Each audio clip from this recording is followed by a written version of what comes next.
Marie Skłodowska Reactions National Contact Point for Malta. I work at the Malta Council for Science and Technology. Please note that this session will be recorded. Sandra, if you may, please start the recording. Okay, Lily, thanks. And the presentations and the recording of that session will be available to you as well, either later on today or within this week. You will receive the link as well. So you may ask your questions in the chat box. We'll try to address it maybe mid-term the webinar or else towards the end. And I also want to bring to your attention that this webinar is part of a series of webinars that we've been organizing related to Horizon Europe. We started back in April, and all the recordings are available on our YouTube channel. Now in May, basically we had already a webinar for the SME, particularly the EIC accelerator. We also had on the widening participation, Eurotome. Now today we have the Marie Skłodowska reactions, and next Wednesday we are going to have a session dedicated to European Research Council. The webinars will continue also in June. So here is the list of what is upcoming in June. We have the funding and tenders portal with a networking session as well, the financial issues. Then we have a training which I speak about later on, is the Postdoctoral Fellowship proposal writing training. And the last session will be the gender issues and the gender equality plans. Just the agenda for today. So we'll start with our guest speaker from the Commission, Julie Lepret, who will introduce Msea under Horizon Europe. Then we'll have an overview of each one of the actions. And I will then conclude with our NCP support services and a little bit about Euro access. So now let's start the core activities. And first thing I would like you to do is to go on menti.com. Please go on menti.com. You can join from the laptop or from the mobile. You don't need to have an account. You can just join and write the code. Let me open it from my side as well.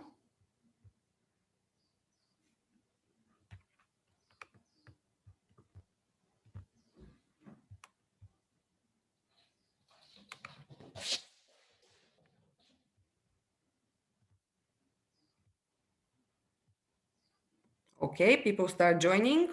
We have 2 questions just for you. So how familiar? Sorry, which is the code? Sorry. The code, you can see it up there, 52182331.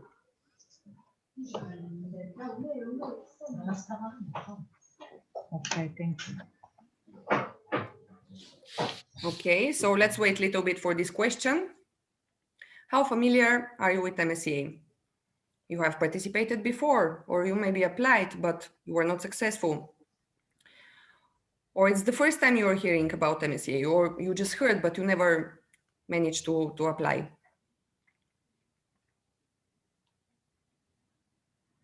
Okay, so for now, most of the people have some knowledge about Msea, but have never participated. 2 that have participated, 2 completely new.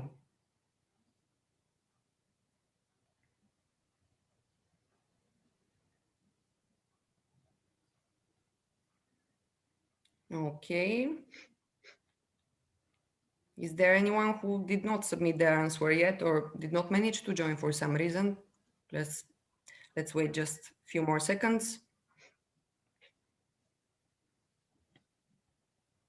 Basically, we have a mixed audience for now. You can then go to the second. Okay, we have somebody joining as well the webinar right now. To Lilith. Admit, please, yes. Yes, yes.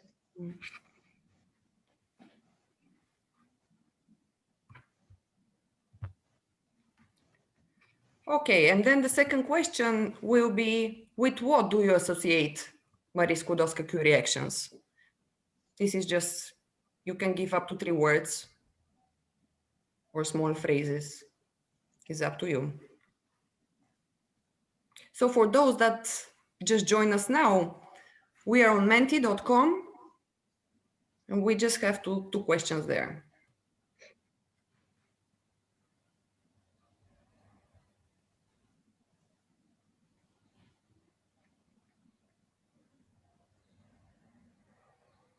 Okay, any more replies? Don't be afraid. Very good. Okay. Most of the answers are fellowships. Yes, because that's probably the most known actions from the Msea action, which is it was called before individual fellowship and now postdoctoral fellowship. Is very popular among the researchers. We'll hear about it a bit later, more in details. Prestige, yes, it's very prestigious to get it. Mobility, yes, quite right. Achievement. Very good. Thank you for your replies. All correct. Now, I would like to invite Julie, who is our guest speaker from the European Commission, to present herself and to continue with her presentation. Julie, you may wish to share the screen now. Thank you. I will just try to share it quickly. So here we are. Can you see my presentation? It's coming, yes, now we see it. And it should be full screen. I'm not sure it is. Not yet. Not yet. Now it is. Now it is, yes. Super. Thank you. And thank you very much for giving me the floor, Lily. And good morning to all. As I was saying to Lily just before this webinar starts, I would prefer to be with you in a physical way and not being in this dark Brussels today. But I'm very happy to join you this morning for this webinar. I hope it will be useful. I saw the answers to the Slido or to the Menti, whatever. And actually, yes, I saw many of the answers concerning postdoc fellowship, and of course, Msca are about postdoc, but you will see that Msca are also about doctoral candidates and also about excellent doctoral programs. So we'll have the opportunity, I guess, a bit later on with also Lily's presentation about the actions to go more into detail. On my side, at this stage, I would like first to introduce in a, let's say, more broad way the Mary's Code of Stack reactions and the Horizon Europe, and maybe focus a bit on the novelties and the principles behind this program. If I maybe start with the start, I would like also to thank the Malta Council for Science and Technology for this invitation. And maybe also to introduce myself, my name is Julie Leprêtre, Julie, and I'm a policy officer in the Mary's Code of Stack reactions unit within the Director General for Education, Youth, Sport and Culture at the European Commission. Actually, within this unit, I'm notably in charge of one of the action, which is now called Msea and Citizens, but basically it embeds the European Researchers' Night, and I know how Malta has been very successful in organizing this event for several editions. I'm also in charge of, it's just for your information, but just because I think it shows also the diversity and the broad spectrum of the Mary's Code of Stack reactions. I'm also in charge of cancer, so I'm the contact point for cancer, because the Msea contribute, for instance, to the cancer mission and also to the Europe Spitting Cancer Plan with all the research outcomes of the researchers we fund. And for instance, as well, I'm a contact point for Africa. So you see, it's very broad, and I'm very happy to discuss with you this morning and to introduce this webinar with you this morning in order to show you also how broad actually these actions are, again, of course, including postdoc fellowships, but also going beyond. I would like to stress first that, as you may know, the new framework program for research and innovation, Horizon Europe, is not adopted yet, meaning that for some of the information, such as the call calendar, which is actually in my presentation a bit below, might still slightly move. So just for you to keep in mind that while the Horizon Europe program is not adopted, things can still move slightly.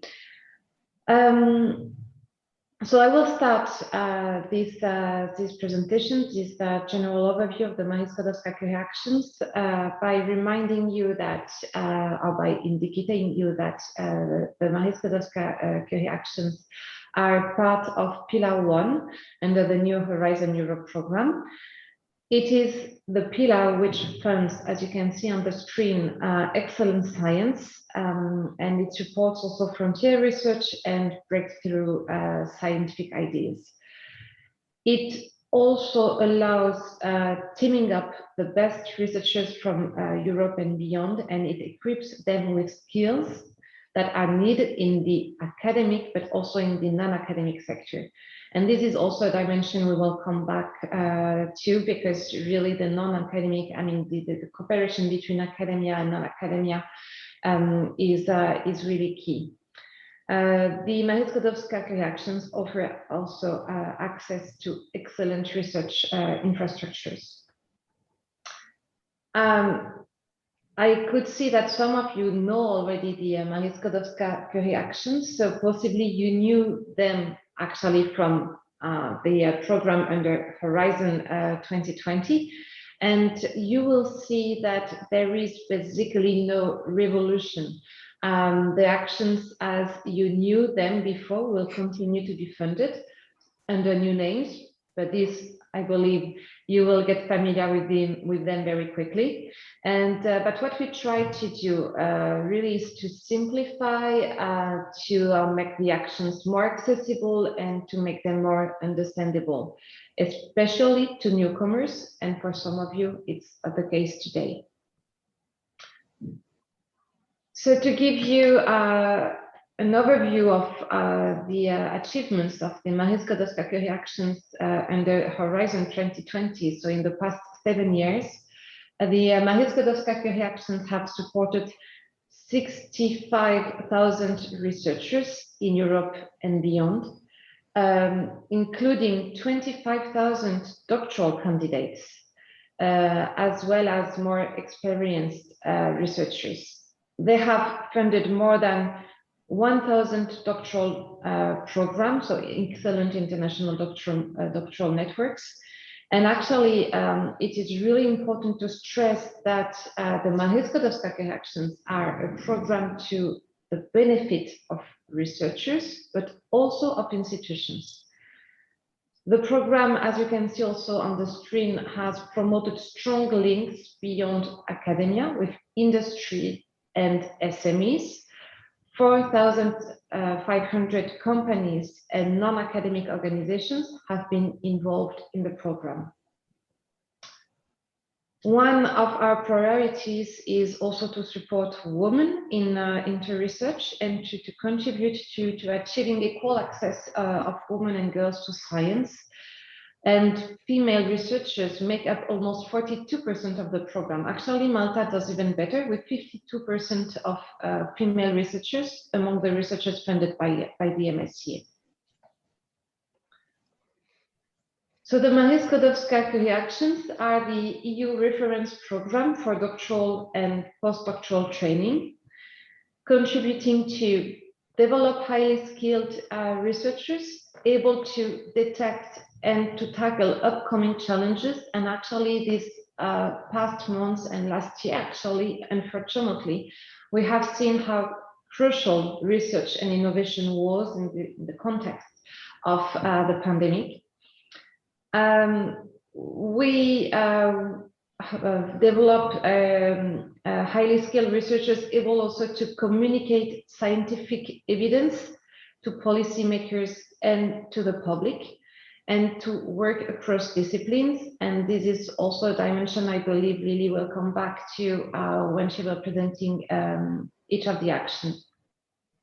The Msea provide researchers with skills needed also in the labor market to innovate. So I was noticing also that in the Slido you proposed, someone put the word innovation, and actually, yes, it's important to keep in mind that of course it is about research, but it's also about innovation and how to convert knowledge and ideas into products and services for economic and social benefit of our society. The Msea developed excellent doctoral programs, as I already mentioned, and therefore they enhance, let's say, the global attractiveness and visibility of institutions involved. They promote also the EU global attractiveness for talents, for a total budget under Horizon Europe of 6.6 billion euros. In terms of geographic coverage, I can go quickly through that point, but just for you to know that it is expected to be the same as in the previous program, meaning that the Commission expects all the countries that were associated to Horizon 2020 to be associated from the start of Horizon Europe alongside the UK. In terms of key features, there are some things I already mentioned in the previous through the previous slides. But again, the Msea as key principle follow these key principles. Researchers, supporting researchers at any stage of their career. This is really something crucial, important, key, with a focus on training, skills, and career development. They promote structuring impact on organizations through excellent doctoral and postdoctoral programs and collaborative projects. They are a bottom-up program. I believe that also here Lily will say a word about that. What is a bottom-up program? Actually, it means that we are open to all scientific disciplines. We do not organize targeted calls. Proposals are therefore selected on the basis of their excellence, impact and quality, and efficiency of the implementation.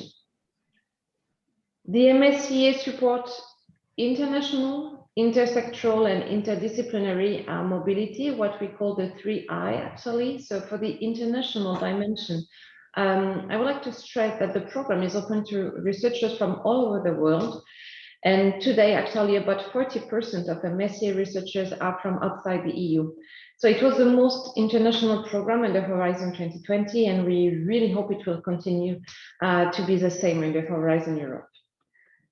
In terms of cross-sectoral and interdisciplinary cooperation, Msea promote strong links beyond academia with industry and SMEs. You could see that from the figures I showed before, including with actually financial incentives. This is something new. I can maybe say a word about it a bit later on.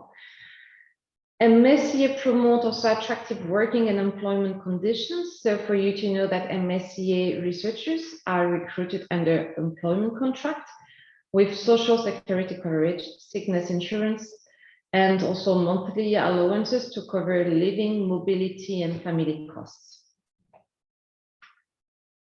I would like to say a word about the policy background, because of course the Marie Skłodowska-Curie actions are completely linked to priorities and to top priorities and challenges. So first of all, the Marie Skłodowska-Curie action contributes to both the European research area and the European education area, bridging both of them.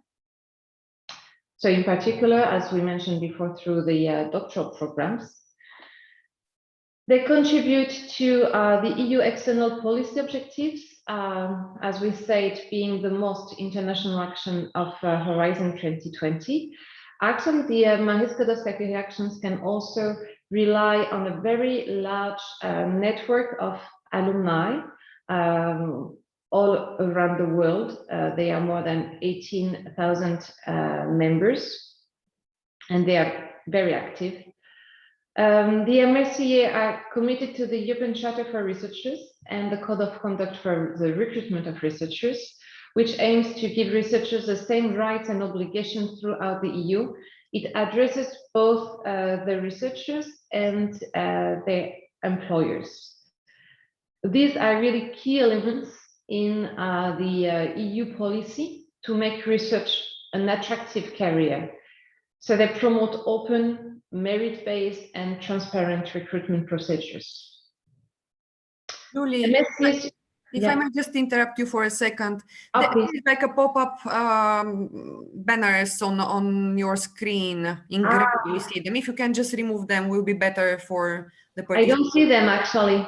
I don't see them. So maybe what you can do, if you don't mind, is to share the presentation I sent you from your screen. Okay, don't worry, because it's just at the end. It's the presentation is visible, so don't worry. Sorry for interrupting you. No, please. I don't see them at all, so I don't know where they are. So I believe that there is a problem with the system. So again, if you want to share my presentation. Oh, don't worry. Mm-hmm. Okay, just sorry. Mm-hmm. I believe that the presentation will be shared with participants afterwards, right? Absolutely, yes. Okay. Sorry for this. I don't see any issue on the screen. Thank you. I will share the presentation with all of you, so I hope it's still clear. So yes, the Msea support also open science, which is a way, as you know, to have a more open and collaborative ways of working together, exchanging and communicating data. There is actually on the, I hope you see it on the slide, a link to a newly open Research Europe website, which allows for fast publication and open peer review for research stemming from Horizon 2020 funding. We are also committed to responsible research and innovation to better align the process and the outcomes with, of course, the values, the needs, and expectations of the site. So in terms of principles and novelties, as I mentioned before, there is no revolution. Again, we would like to insist on this, but we would like also to insist on the fact that we really worked towards a simplification. So architecture is simplified by abolishing sub-actions, aligning also the rules across the actions, and again, about the names, making them more intuitive and especially to newcomers. Restrictions have been introduced to reduce the number of applications and the evaluation burden, like the scientific age, but also here, I guess that Lily will have a word on that later on. There are new guidelines on supervision, which provide actually a set of recommendations in order to help institutions and supervisors in guiding Msea researchers and ensuring that they are adequately supervised. It was one of the requests we got, and we indeed felt it was important for the supervisors also to get these guidelines, which were before available to researchers. And we promote actually sustainable behaviors and policies. So for instance, we have now an Msea Green Charter, which will evolve, I believe. And Msea beneficiaries and researchers are really encouraged to observe during the implementation of their projects or fellowships some, let's say, I would not say rules, but some principles, some behaviors which go in the right direction, meaning sustainability and greener behavior. We also try to reinforce synergies within Horizon Europe and with other EU funding programs such as Erasmus+ or the EIT. And we further promote gender-friendly and inclusive Msea. As I said, under Horizon 2020, we had already 32% of female fellows. but really we try to push further, to go beyond, and to reach really equal opportunities, to encourage Msca projects also to embrace diversity. So I won't go maybe through all these points, because I believe that he also, maybe Lily, will have a word on that. If not, anyway, as I said, you will get this presentation. So if there were any question on that, of course, we'll be happy to answer to you later on.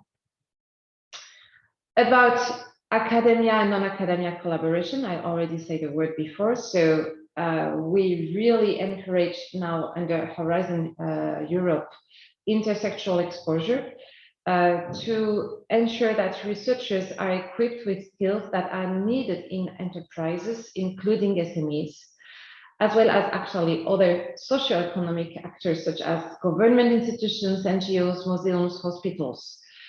The idea is really to turn more research results into future products or services, and also to inform research about the needs of business. So currently 50% of the Msea fellows have already benefited from some form of cross-sectoral mobility. And we are now introducing new financial incentives for the setting up of industrial doctorates under Doctoral Networks. And under the Postdoctoral Fellowship, we also introduce a new incentive, meaning that we will offer an additional period of up to 6 months to researchers who intend to spend part of their fellowship in the non-academic sector. I will conclude by showing you the 5 actions of the Msca actions. Actually, the Msea and citizens are a coordination and support action, but we count them in the Msca actions as such. So that's where I won't go into details at all, because I know that then you will have a presentation on each of them. So for the doctoral networks, so first of all, we have the international doctoral networks, and actually it corresponds to the former innovative training networks. So it includes actually joint doctorates and industrial doctorates, and they are established by consortia of universities, but also research centers, enterprises, and any relevant non-academic partner. About the postdoctoral fellowship, that support excellent postdoctoral researchers. So it's for, of course, more experienced researchers interested in doing their research in Europe, but also outside. We have the staff exchanges, postdoctoral fellowships correspond to the individual fellowships under H 2020. Staff exchanges, it was the former RISE, Research and Innovation Staff Exchanges. So staff exchanges support research and innovation staff exchanges. You have the co-fund, here the name did not change, for the co-funding of doctoral and postdoctoral programs. And as I said at the very beginning, because I'm in charge of that one, Msea and citizens, which actually embeds the European Researchers' Night. So voila, on my side, I will stop here, but just for you to know that in this presentation, I have put the call calendar so that you have an idea of what is coming up. As I said at the beginning, work program is not adopted yet, so these dates are really to be confirmed. So please wait for the publication actually of the work program. And as you can already see on the screen, for doctoral networks and postdoctoral fellowships, they were planned on 27 May. But again, work program is not adopted, so we can expect a further delay. You have also here, so I don't know if you see it or not, or if you have a screen full of black squares, but you have all the useful links where you can find information. And I know that, again, Lily will come back to this information later on, because we have, of course, the links to your access, but of course to the funding and tenders portals where you can find all the relevant documents. And if you have any question, actually, as Paul had at the beginning, you can also contact the Research Inquiry Service and offers a national contact point. So thanks a lot. Thank you again for giving me the floor this morning and for welcoming me in this webinar. I'm very happy to be there again, and I wish you a fruitful webinar and a lot of news and information about the actions, and I hope you will be full of motivation at the end of this webinar. Thank you. Thank you, Julie. Thank you very much for introducing Msea. Now what I suggest is, because maybe some of the participants might have some questions, but maybe it's better if we keep them for the presentation, after my presentation, because I'm going to introduce each one of the actions, and maybe some of the questions will be already replied in my presentation. And then we can have a short Q&A, and then we can proceed with the rest part of the webinar. So I would like to share my screen now to continue with the presentation of the different actions. Okay, I guess you are seeing my screen now. So as Julie already mentioned, there are 5 main actions in Msea. So we have the Doctoral Networks, Postdoctoral Fellowships, Staff Exchanges, Co-Fund, and Msea and Citizens. And I will go in a bit of detail for each one of those. So starting with the Doctoral Networks, this was known before as ITN. So now it's a single action. Before, as Julie already mentioned, we had the European training networks, the joint doctorates, the industrial doctorates, which are still going to be part of the doctoral networks now. However, the actual application is under single action. Here you need to have, it's a consortium-based project, so you will need to have at least 3 legal entities from 3 different member states or associated countries, at least one of which has to be from a EU member state. The size of this network is up to 360 person months. So you would have 360 unit costs. I'll come a bit later on to talk about the units. And if you are going to submit a proposal which is related to joint or industrial doctorates, you will be able to benefit from additional 180 person months. So this is a novelty here in Horizon Europe in comparison to Horizon 2020. The duration of the project is up to 4 years. And each one of the beneficiaries, each one of the partners involved there, has to recruit at least 1 doctoral candidate. So here the target, the target researchers are doctoral candidates. They can be of any nationality and any age. However, they have to respect the mobility rule. The mobility rule now is simplified throughout the whole Msea actions, and basically the researcher that is applying in the beneficiary entity, let's say in Malta, should not have been living, working, or residing, let's say in Malta or in the country that is applying for longer than 12 months in the last 3 years before the deadline of the call. And the doctoral candidates are going to be provided with working contracts and engaged for the period between 3 and 36 months. It's very rarely that we see researchers engage just for 3 months. In most of the occasions, they take the maximum opportunity for 3 years. Each entity has to then appoint a supervisor for each one of those researchers. And even the associated partners that are not beneficiaries should also appoint a supervisor.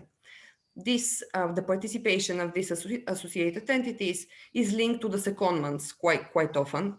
So the researchers, the doctoral candidates will have the opportunity to go on a secondment in another entity for up to 1/3 of the duration of the fellowship.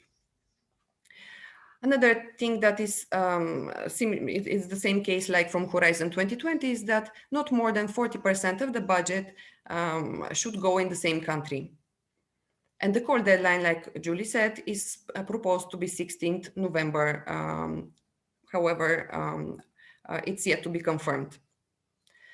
Now, what is the novelty here is that not from this year, but from next year, from the 2020, for the 2020 call, because these calls are annual calls. So there will be one call for each one of the action every year. But as from 2020, there will be restrictions in resubmission. So proposals that receive lower than 80% will be not able to resubmit the same proposal in 2023. But as I said, for this year, there will be no such restrictions. Just a little bit more about the joint doctorates and the industrial doctorates. So here they're a bit different eligibility requirements. So from at least 3 independent legal entities must be entitled to award a doctoral degree for the joint doctorates, and at least 2 of them has to be established in a member state or associated country. So the third one can be coming from abroad. As Julie mentioned, Msea, in Msea actions, we see quite a lot of participations from even third countries. A joint governance structure also needs to be established for the joint doctorates. For the industrial doctorates, from the 3 minimum entities that are joining the consortium, this is just the minimum requirement. At least 1 has to be from the academic sector, and at least 1 from the industry, from the non-academic sector. And at least 50% of the time spent of the researcher has to be in the non-academic sector. So here there is a list of these mandatory deliverables. Basically, I don't need to go through all of them, but this is important for those that are preparing their proposals. It's good to already plan ahead and include those deliverables in your proposal. Just to mention some of them: the career development plan, the data management plan, which is now a requirement, the plan for the dissemination, exploitation, and communication as well. And you will receive the full list. Of course, if you have any question, we are here to address it now or at later stage when you're writing your proposal. Now, I mentioned the unit costs. So Msea works with unit costs for most of the actions, with exception of the Msea and citizens, which is, but I'll come back with more details there, which works with lump sum. So the unit costs, 1 unit is 1 month. So here you don't need to do a detailed planning of the budget. How it works is if the duration of the project is, let's say, 2 years, the amounts will be multiplied. The living allowance, so we have basically the costs are split in costs that are going for the researcher and costs contributions that are going for the host entity, for the beneficiary. Now, the living allowance, which is basically the salary of the researcher, is fixed to 3,400. However, we have to apply the so-called country correction coefficient, which for Malta is 88.1%. And this amount is subject to, of course, taxes and reductions that are according to the national law, taxes, social security, and so on. Then we have also the mobility allowance, which there is no country country correction coefficient. This is only for the living allowance. We have the mobility allowance, and then we have family allowance if applicable, meaning that if the researcher is married or have dependent children, this amount will be also given to him or her. What we have novelty, as already Julie mentioned, is the long-term leave allowance and the special needs allowance. So this will be provided only in special occasions, like, for example, the long-term leave allowance. This is for cases where the researcher will be missing from the work for more than 1 month.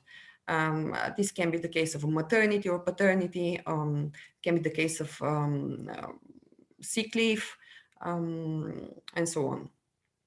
The special needs allowance is given to a researcher with special needs, with disabilities, in order to help the host entity to allocate some funds which might be needed for this researcher to be able to work just as normal at the workplace.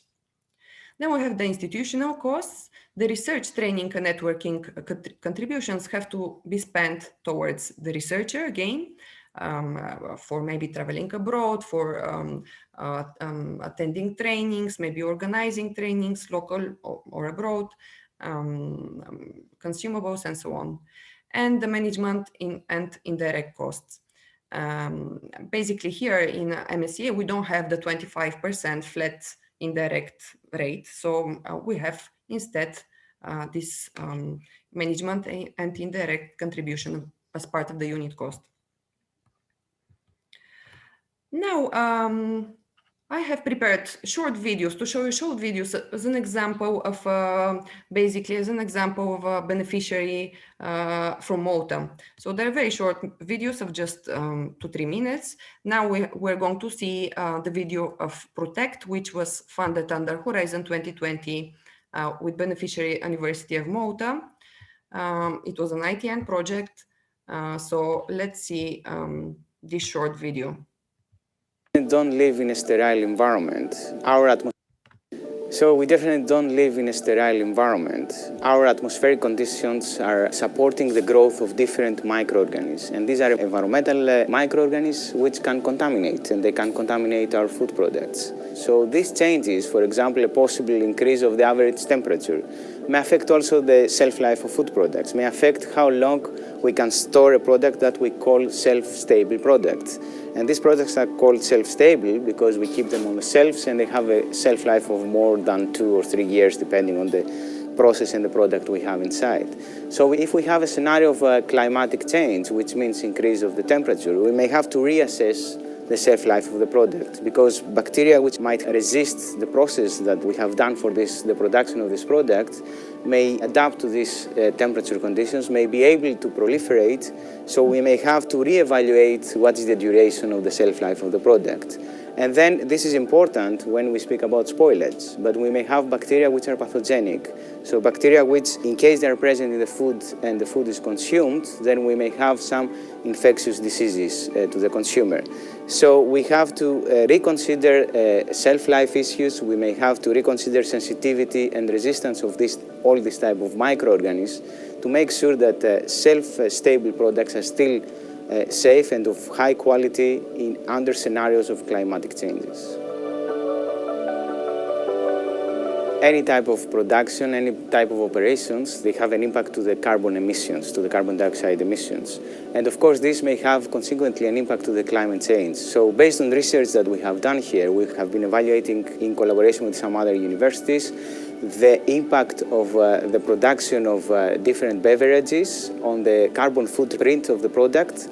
And then we could understand that while producing a local beverage with ingredients that are coming from Malta and compare it with another beverage that has been produced overseas from ingredients even from other continents, we definitely have realized that there is a big difference on the carbon footprint that these two products may have.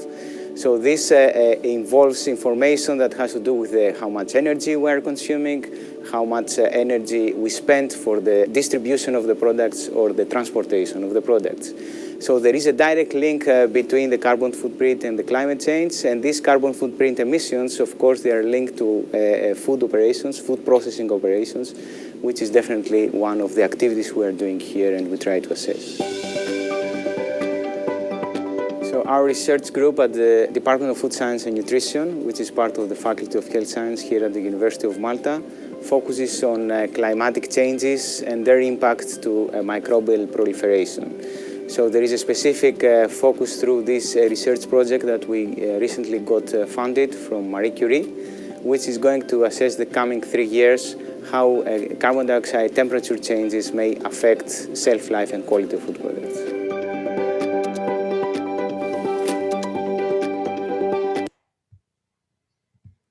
So basically, this was Vasilis, the PI from Malta.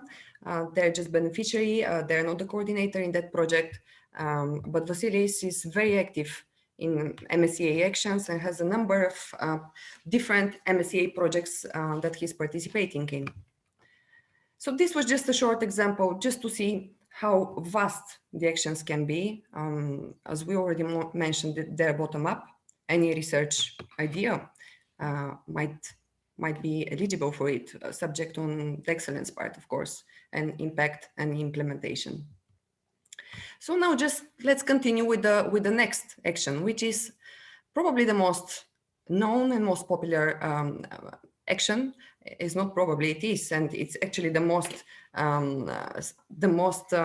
popular call in Horizon 2020, and it will be the same situation probably in Horizon Europe now, with the most applications being submitted last year. In the call, there was around 11,000 applications for this single call.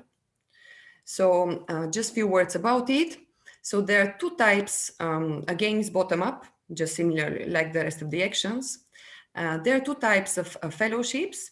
So we have the European and the global. The European is for researchers that are going for their fellowship in another European country, from a European country or to a European country or associated country. And the global is for those European and associated country nationals that are going abroad, going in a third country, when I say abroad, like in the States or Australia or whatever the third country is. This is a mono-beneficiary action, meaning that you don't need to involve other partners. But you may involve associated partners for the secondments. I'll come back to that point. So who is the researcher? So the fellow who is going to do the postdoc has to already have a PhD degree awarded. And now what the novelty is here, that there is the introduction of the scientific age. So the fellow can be any nationality and any age. However, there is the introduction of scientific age, which is up to 8 years full-time research experience from the time of the PhD award until the deadline of the call. I'm stressing here full-time because part-time will be also taken in consideration and might increase that gap. The mobility rule is just the same. The researcher should not have spent more than 12 months living, working, residing in the country that is applying, longer than 12 months in the last 3 years prior the call. We have the host entity and we have one researcher. Please note that one researcher can submit only one application for that call. However, the host entities and the supervisors can decide to accept as many as they wish. There is no limitation there.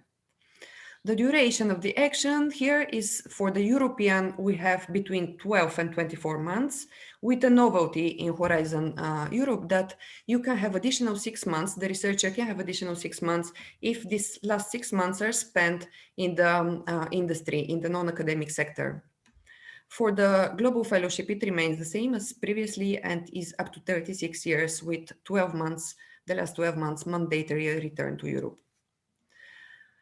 Now we have the Arrow Fellowships. This was previously known as Widening Fellowships in Horizon 2020. We in Malta greatly benefit from these fellowships. Basically, this is a second chance opportunity for those excellent proposals who could not be funded directly from the main Msea postdoctoral fellowship call. So basically, the researchers will be asked to agree that they accept their proposal in cases it's not directly being funded from the main call, to be the proposal to be transferred to this Arrow Fellowship call, which is funded from the widening part of Horizon Europe. We have here additional 8 million for this year and 8 million for next year to fund those top-ranked proposals that could not make it to the main list right away. Another novelty is that we are going to have the Eurotome Fellowships. So the Eurotome program is giving 1 million euros for this year. In the future, if successful, maybe even the budget might increase to fund Eurotome-related fellowships. CO of excellence will continue to be given to those proposals that score 85% or higher, but could not be funded. The CO is given there to recognize the excellent project of the fellow, and he or she might look for additional funding from national funds or structural funds, let's say. The call deadline this year is yet to be confirmed, 15 September, and there will be again restrictions as from next year. So the restrictions do not apply this year, but from next year, if the proposal scores 70 or lower, we will not be able to submit for 1 year after. Some additional eligibility. So researchers wishing to reintegrate from a third country and come back to Europe must either be based in the third country at the time of the call deadline or have moved directly from a third country to a new member state or associated country within the last 12 months before the call deadline. Researchers going to a third country for the global postdoctoral fellowship or researchers who wish to reintegrate to Europe must be nationals or long-term residents of EU member state or associated country. And applicants in the research areas of Eurotome must recruit nationals or long-term residents of a new member state or country that is associated with the Eurotome program.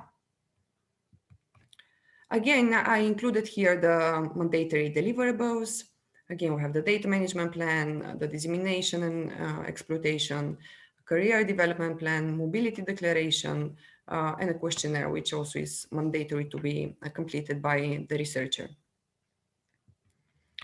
Here is the unit costs. So similarly to the doctoral networks, but however, here the amounts are higher, especially for the living allowance. Again, we have to apply the living allowance, which is the salary. We have to apply the country coefficient correction, 88.1%, amounting for Malta will be 4,475.48 cents. Plus, the researcher will be given the mobility allowance of 600 euros and the family allowance, if applicable, 660 euros. Once again, we have the long-term leave allowance and special needs allowance here. And once again, of course, we have the costs that are going towards the host entity related to the research, training, and networking, and the management costs as well. So it's quite an attractive package here that we have. And once again, we're going to see a short video from ongoing fellow in Malta. The host entity is, again, the University of Malta. And let me just show you the video, which he specially prepared for us today. My name is Or, and I'm here to talk about my Marie Curie project, Rhoda Malta. Rodlet beds and coral and algae-rich beds are an important but highly endangered biotope in European waters. These are environments where the seafloor is covered by various types of red algae. The risk to these environments come mostly from direct and indirect human activities. Direct activity would be things like fishing and harvesting.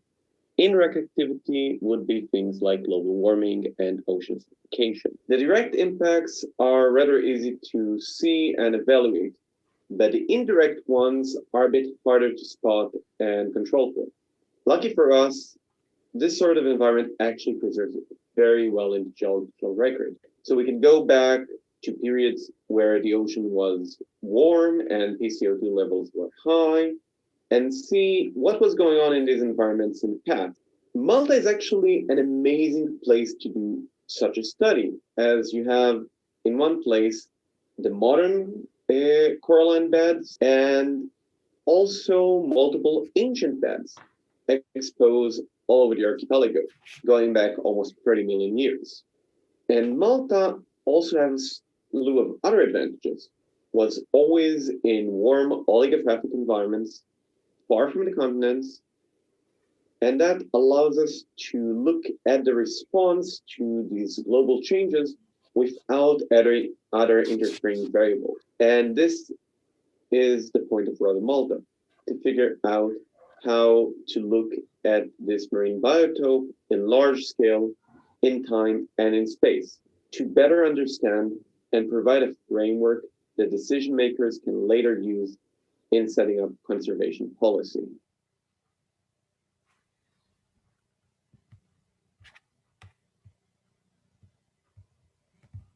Hey. So this was the short video of Rhoda Malta. The supervisor is Professor Aron Mikalev from the University of Malta as well. So let's continue now with the staff exchanges. This was previously known as RAI section under Horizon 2020. Now the name is, I would say, more clear. It's simply as what it is, staff exchanges. It's about staff exchanges. So here again, you need to have, it's again bottom up. You need to have a consortium of at least 3 independent legal entities from 3 different countries, at least 2 of which have to be from member states or associated country. So this is the very, very minimum. Here usually projects involve around 10 participants or 6 to 8, let's say the average. So you need to have a research project, and then you can start exchanging the staff between these participants, between the entities. So who is eligible here for these secondments? Basically, researchers that are doctoral or postdoctoral fellows, or it can be administrative staff, it can be managerial staff, technical staff, is not only limited to the actual researchers, but to all involved, all staff that can be involved in the research project. So the size of the fellowship is up to 360 person months, and the duration is of up to 4 years. The secondments take place throughout the project, and they can be of minimum 1 month and maximum 12 months. They can be splitted, so it's not necessary that if, for example, a researcher is going for the maximum of 12 months, does not mean that it has to be undertaken in one go. It can be split in multiple travels. The deadline is 9th March next year. There will be no call this year. Here, the unit costs are a fixed rate, no matter the country. Here, we don't have the country correction coefficient, is not being applied. There is the top-up allowance of 2,300 euros that is given to the researcher basically to cover expenses related to travel and accommodation. This is not the salary of the researcher. So the entity has to continue providing the salary of the staff, not only the researcher, of the staff that is traveling. And again, we have the institutional contributions and special needs allowance if required.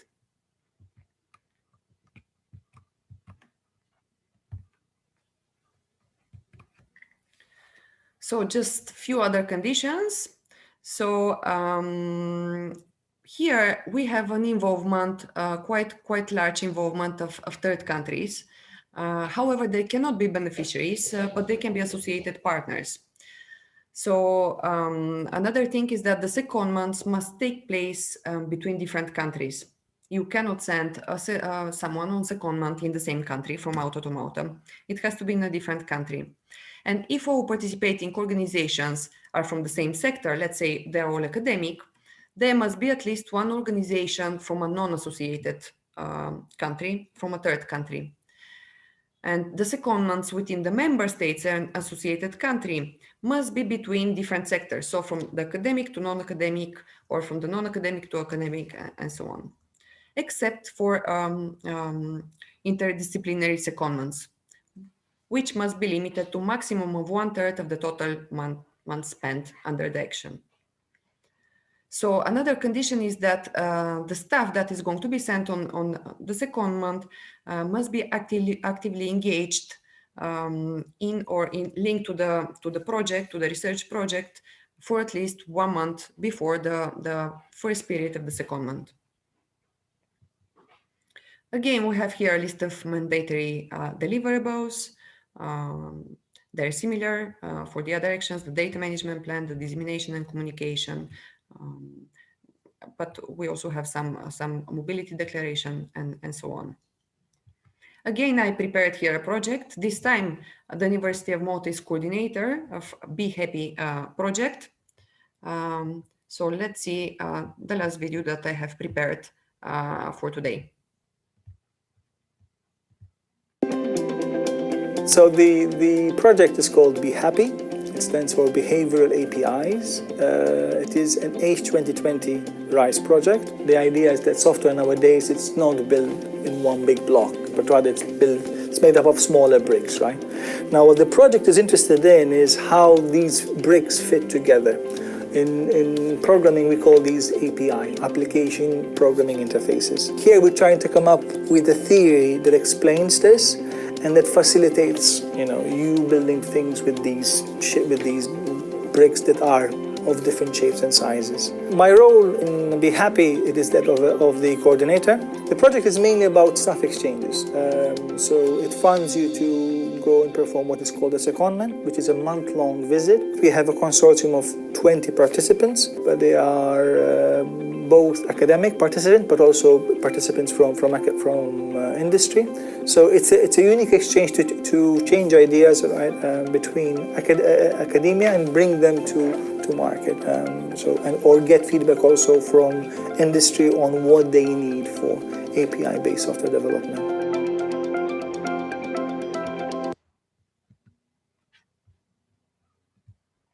So this was the Be Happy project.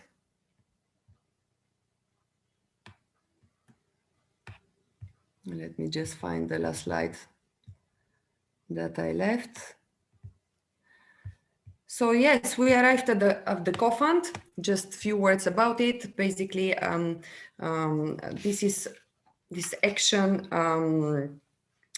co-finances new or existing doctoral programs and postdoctoral fellowships, schemes that already exist or are new at national, regional, or international level. We do not have in Malta yet a successful Msea co-fund, but there was few attempts in the recent years from the University of Malta. These are large projects. The size can go up to 10 million euros per beneficiary per call, and the minimum requirement is that there will be at least 3 researchers involved, but that's the very minimum, let's say. It's a mono-beneficiary action, so it's a single entity that applies from member state or associated country, and it can fund either doctoral or postdoctoral programs. If one intends to benefit from both, there must be 2 different applications, one for the doctoral and one for the postdoctoral program. The target group is then depending for the doctoral, of course, it will be doctoral candidates, and for the postdoctoral researchers. Here, the action is not 100% funded in comparison to the rest of the actions. Here, the EU contribution is of 70% of the living and mobility allowance. The call deadline will be 10 February next year. Here is just to give you just an idea of what the 70% basically is.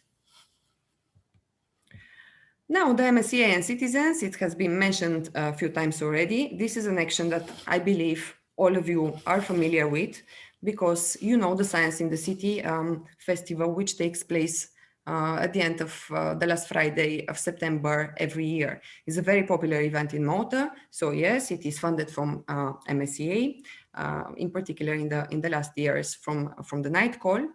But of course, we are looking to continue seeing the continuation of this festival, since it's very, very popular, to continue also during Horizon Europe, and to continue to receive that support. It's a CSA action, and the call deadline this year will fund 2 editions. So we are expecting the call deadline to be 7th October. The focus in Horizon Europe, though, will be now on missions as well. Maybe you have heard of the 5 missions of the Horizon Europe program, and also other EC priorities, such as, for example, the Green Deal. Here we are not using unit costs. The contribution is lump sum. So it's between 50,000 and 150,000 per event. Now little bit about our participation in Malta. So I would say we have quite good participation in Msea from Malta. So in total, until date, we had 27 funded projects with 39 participants.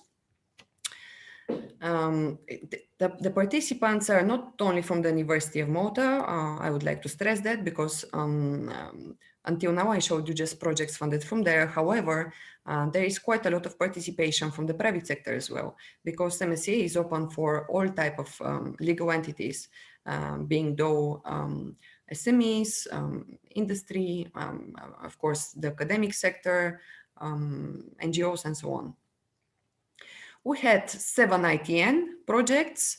Now, this will be called the Doctoral Networks, 5 RISE or the staff exchanges, 10 individual fellowship, the Postdoctoral Fellowship now, 4 nights or the Science in the City Festival, and 1 presidency event back in 2017 when Malta had the presidency.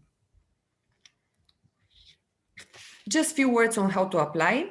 So all calls are published on the funding and tenders portal. I can send you the link because this is just a screenshot, but even if you just type in Google, if you're not familiar with that portal, if you just type funding and tenders portal, it will immediately come up. But all the calls of Horizon Europe will be published there. So at the moment, as Julie said, the work program is not yet adopted, but as soon as it is, you will start seeing all the different calls, including the Marie Skłodowska-Curie Actions calls on that portal. And all the applications are submitted through the same portal. So a little bit about the actual application is structured in part A, which is the administrative data, mostly about the project, the budget as well, ethics and so on. And then we have the part B, which is the main core of the application, which is the actual project. So the part B has its page limits. So for the postdoctoral fellowship is only 10 pages. And for the other actions is 30 pages.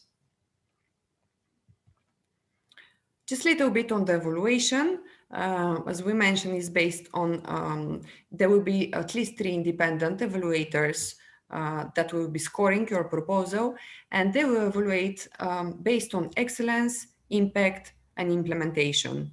So we have also the different weighting. Although you're seeing that the excellence, of course, is the most important part, yet impact and implementation are quite important. So if you want to be successful, you need to pay attention to all the 3 sections and you need to score quite good in order to be funded.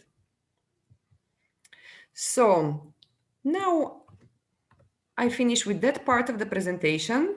I have another one coming up shortly, but first what I would like to see if there are any questions for the time being, maybe to me or to Julie as well on the technical part, because then I'll just continue with a small introduction to our services, national contact points, a little bit about Euro access. So I don't know if there are any questions until now. If somebody has questions, please put them in the chat box, or you may just raise your hand and voice it out.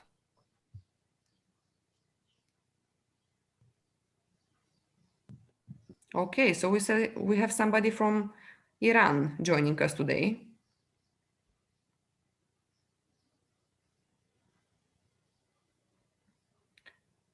And I live in Iran right now. I will go, so the researcher will go to China for a postdoc for 3 years. Can I apply for Msea from China to EU members? Yeah, but if you are going for 3 years, it's not yet the time to apply. So yes, you will be eligible maybe close to a few months before actually your fellowship is let's say about to finish, or as soon as it's finished. you will be eligible to apply, of course, for Europe, any nationality, any age, as long as you respect the mobility rule, which probably you will, seeing that you will be living in China. And also, please pay attention to the 8-year scientific age, 8 years full time.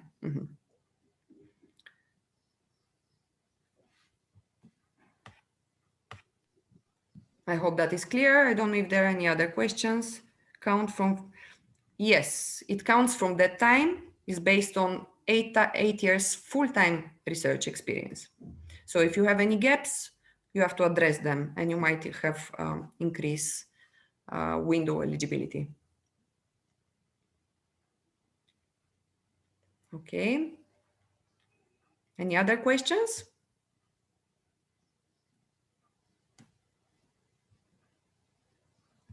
Okay, you still have the chance. If you do have any other questions in the meantime. Yeah, Julie. Yes, no, I don't have a question. I just wanted to maybe to add, if I may, because I see that there are no other questions. So if I may, I just wanted to give an additional information as regards the European Researchers Night and Msca Citizens. It's a very quick addition information, actually, for you to know that there will be also a new activity which will be included in the European Researchers Night, and which is about sending researchers to schools. So for you to know that actually I encourage you all to approach also night organizers, because there will be a night. I mean, there are some nights every year at the end of September. First, if the project is successful, but as researcher, I invite you really to approach night organizers, because it's really I mean, important that researchers are able to showcase also their project results to the public. And again, within the night, there will be the possibility to send researchers to schools throughout the year. So for the total duration of the project, meaning that it won't happen only in September at the night, but the idea is really to bring researchers to schools, for them to interact with your peers, with teachers, to bring some kind of scientific background, and also to address some top priorities. And you mentioned the missions, just for our audience to know that the missions are these EU research and innovation missions, which tackle great challenges such as cancer, climate adaptation, oceans, cities, and soil. So it was just an additional information to complement what you said, but very quickly, and I stop here. Thank you. Thank you very much for adding that. Yes, very useful for the participants as well, to also maybe participate in these school activities, especially. So let me just continue with the last presentation. Is a very short presentation that I have. Am I sharing the screen? Not yet. Okay. So I would like to introduce you here to the services basically that we offer as NCPs and Euro Access. Just to point, and you can see also on the picture here our offices. So the Malta Council for Science and Technology is appointed as the official national contact point organization for Horizon 2020 and also Horizon Europe now. And we host all the NCPs, all the national contact points for the program under one roof. And we also take care of the Euro Access Malta portal. Here is the team. Currently, we're a team of 6 NCPs, with Antea Fabri being our national coordinator.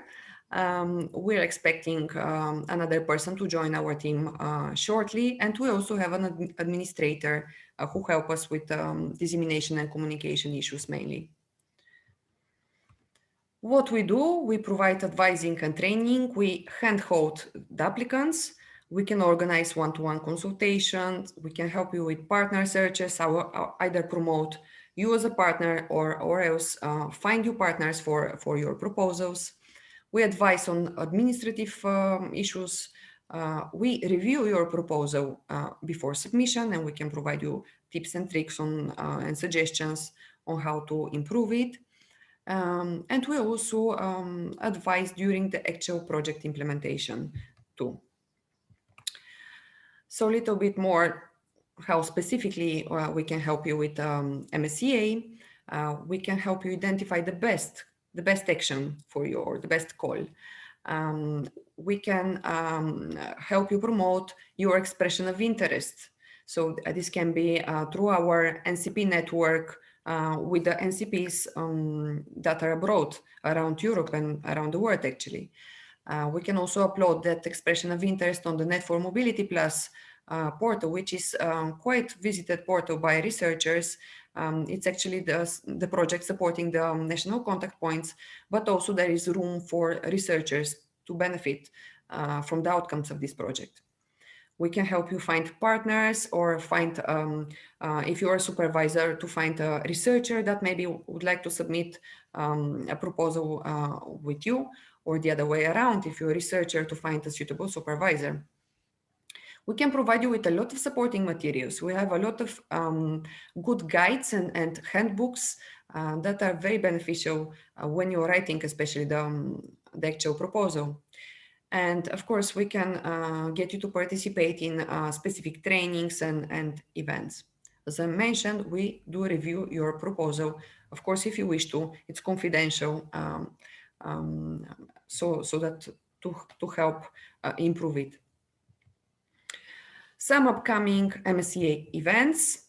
Take your notes. Of course, you will receive that presentation, and you have the links, of course, here. The first event is organized by the European Commission and the Research Executive Agencies, coming up soon, 28 May, and is making the most of your Msea individual fellowship. So also that event is targeted at researchers that are currently managing their ongoing projects or upcoming individual fellowship projects. I would still advise those that are interested in that action to follow the event online, because you will receive quite handful information which you might take in consideration for your proposal. There will be no need of registration. This is the link that I included to the actual web streaming. So after you receive the presentation, please participate in that event. On the 16th and 17th June, we are going to organize Postdoctoral Fellowship Proposal Writing Masterclass. So this event is restricted to only those that are serious applicants who are seriously considering to apply with a Maltese host entity and have already identified a supervisor. As I said, if you're a researcher wishing to apply with Malta, we will help you find supervisor if you did not yet manage to do so. So this event will be spread over 2 half days, will be online. And yes, so we'll have trainers coming from abroad as well, other Msea NCPs who will join and help me with the delivery of the training. And then on 6th July, we have the Msea Day during the Grants Week at the university, a full day of different presentations and workshops. And on 9th July, we're going to have proposal writing training for the Doctoral Networks and the staff exchanges. We are planning that event to be physical. We hope that we'll be able to do so. Of course, there will be restricted participation with not so many participants due to the requirements, but yet we are hoping here to involve those that are really interested in the action and are planning to submit a proposal. Few words about our national funding schemes that are supporting Horizon Europe applications. So we have the iPass call that is currently open, and in the next slide I will talk a bit more about it because it can help your Msea application. We planned this year to have the PF to MT, or the Postdoctoral Fellowship to Malta. So this is, however, due to the COVID restrictions and the traveling restrictions, we could not realize it this year, but next year we hope to do so. We are going to support here the travel and accommodation expenses of researchers that are currently based abroad and would like to submit a proposal with Maltese host. So we'll cover the travel and accommodation so that they will attend a proposal writing masterclass, and we'll be able to meet also their supervisors here in Malta. The networking scheme is about local researchers that would like to attend networking events abroad, like brokerage events and different conferences. But yet again, we have to see if the situation allows us and if there will be such events, physical events, later on in autumn. If not, the scheme, we're hoping to open it next year. And then we have a specific support for the EIC Accelerator and for the European Research Council. So a little bit about the iPass. The call is currently open and it will close on 4 June, and it will give you the opportunity to get up to 5,000 euros with which you can hire an external consultant or proposal writer who will help you with your Horizon Europe application. This including Marie Skłodowska-Curie actions. So we restricted a bit the threshold for the postdoctoral fellowship. It's 2,500 euros. And if you are the host entity, you are eligible to apply here. It's important that you have to be a coordinator or the host entity considering the postdoctoral fellowship call. All documents are on the website, but of course you can contact me with any questions that you might have. There will be another call also opening later on this year, probably towards September, October. Little bit about Euroaccess, because as I mentioned, MCS team manages Euroaccess and is also the bridgehead organization for Euroaccess. So what is Euroaccess for those that maybe do not know the portal? So Euroaccess is a unique pan-European network, and it's assisting any questions or any practicalities that the researchers might face when experiencing mobility from one country to another. So this is very relevant for Msea, I would say again. We can assist you with information about visa requirements, banking, accommodation, and so on, if you're planning to come to Malta. There are different instruments. So there is the Central European Euroaccess portal, and then there is the national portals, which are linked to that central one. There is the network of the Euroaccess, and also Euroaccess Worldwide, which is like Asia, Latin America, and so on. This is just a screenshot, and you can also see the link to our Euroaccess Malta portal, so euroaccess.org.mt. There is quite a lot of information here. Also, we are listing a lot of news, a lot of events. So please visit, register. Is very simple. And why do you need to register? Basically, you are going to find there over 80,000 job opportunities for researchers that are published annually. Currently, at the moment, for example, there are above 8,000 jobs offered, which are active and open for applications from worldwide, not only from Europe. We have over 300 funding offers and over 800 hosting offers as well. This is related to the Msea postdoctoral fellowship call. There are more than 60,000 registered researchers there and more than 17,500 entities. And please note that all the Msea opportunities are published on Euroaccess, as well as ERC positions. So please take the opportunity and register and visit and check the opportunities provided in that portal. So this was from my end.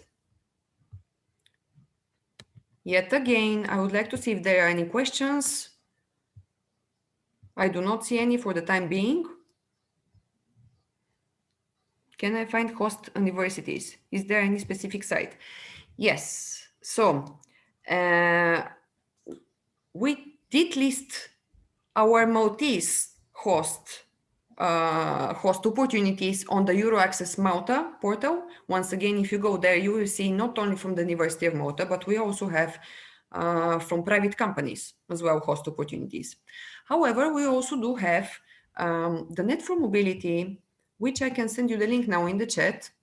So we have the Net for Mobility Plus project, which here, now you're seeing my screen, I guess. So there is expression of interest section, okay? And you can see here a list by country. You see also ours in Malta are already published. For now we have Austria and Belgium, but there will be more. There will be more. So please visit the site. I can send you now. Lily, it's not showing only Utah. It's not showing. Okay. Can you okay. check, Albi? Because maybe I stopped sharing. Yes. Okay. No problem. I'm going to send it in. I'm going to send it in the here in the chat. So please visit and check the expression of interest EOI section. So I don't know if there are any more questions. Don't be shy. Of course, you can contact me even later on if the questions come, not right now, but if you please feel free to contact me. I'll share the presentations with all of you. You'll find my contact details there.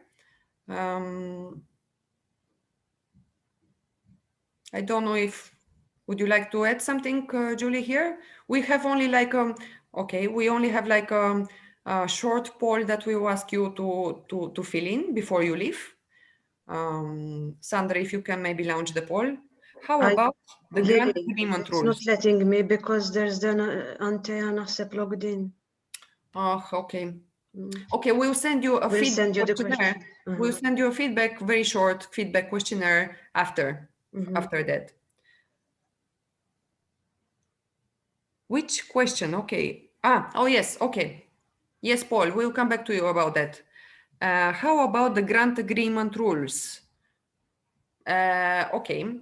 So for the time being, we do have the draft grant agreement published, but the annotated version is not yet published by the Commission, but it will be shortly. I don't know what exactly do you mean. Is there some specific question that you have related to the grant agreement rules, or is just about the general document? Because the General Horizon Europe annotated grant agreement and model grant agreement, general documents. Yes, so we do have the model grant agreement being published by the Commission. There is a section there dedicated to Msea as well. The annotated grant agreement is yet to be published shortly, on the other hand, by the Commission. If you would like, I can send you the link.